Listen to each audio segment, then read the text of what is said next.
Hey my foodies, இந்த வீடியோவில் எனக்கு வந்து ஆர்டர் பற்றி பார்க்கலாம். ஆக்சுவலி இந்த கஸ்டமர் வந்து ஆல்ரெடி என்கிட்ட வந்து கேக் சாக்லேட் ட்ரஃபிள் வாங்கியிருந்தாங்க. ஸோ அது பிடிச்சிருக்குன்னு சொல்லிட்டு மறுபடியும் நம்மக்கிட்ட வந்து அவங்க ஆர்டர் கொடுத்துருந்தாங்க. ஸோ அதுவே எனக்கு ரொம்ப ஹாப்பியாக இருந்துச்சு.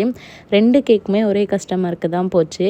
ஃபஸ்ட்டு வந்து ஒரு 1/2 kg ஒயிட் ஃபாரஸ்ட் கேட்டிருந்தாங்க, கஸ்டமைஸ் பண்ணி கேட்டிருந்தாங்க. ஸோ நான் முன்னாடியே வந்து ஒயிட் சாக்லேட்டை மெல்ட் பண்ணி இந்த மாதிரி பண்ணி எடுத்துக்கிட்டேன். அவங்க அனுப்பின பிக்கில் இப்படி தான் இருந்துச்சு. ஸோ அதுக்கு மேலே நிறைய சாக்லேட் வந்து நான் துருவி போட்டுட்டேன்.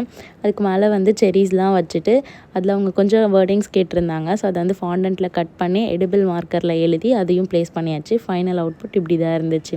அண்ட் இது கூடவே வந்து 1/2 kg வந்து பட்டர் ஸ்காட்ச் கேட்டிருந்தாங்க. சைடில் ஃபுல் அண்ட் ஃபுல் அதில் வந்து க்ரன்ச்சஸ் வந்து ஆட் பண்ண சொல்லியிருந்தாங்க. அந்த க்ரன்ச்சஸ் எல்லாம் நான் வீட்டிலே பண்ணியிருந்தேன். ஸோ அதெல்லாமே ரெடி பண்ணி அதையும் கொடுத்தாச்சு. அண்ட் இன்னொரு கஸ்டமருக்கு வந்து 1/2 kg ப்ரௌனி கேட்டிருந்தாங்க, ஓரியோ ப்ரௌனி, அதையும் ரெடி பண்ணியாச்சு.